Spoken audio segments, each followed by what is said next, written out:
సరే ఉపవాసం చేయనప్పుడు నీ తల అంటుకొని నీ ముఖము కడుక్కొనుము అని ఉంది. అయితే ఇది ఇప్పుడు తల అంటుకోవడము, ముఖం కడుక్కోవడం ఎందుకు ఉపవాసం ఉన్నప్పుడు? ఫ్రెష్ లుక్ కొరకు.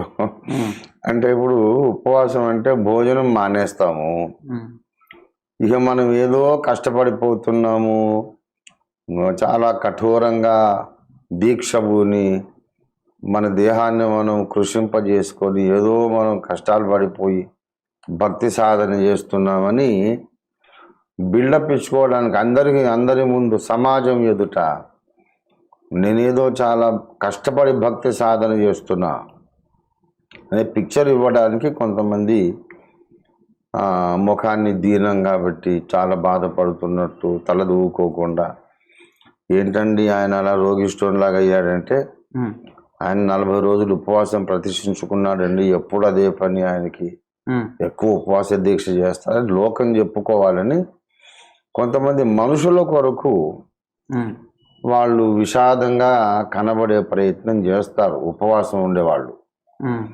అందుకని తలారా స్నానం చేసి మొహం కడుక్కొని తల అంటుకొని అని అంటే మనిషి ఫ్రెష్గా కనపడతాడు.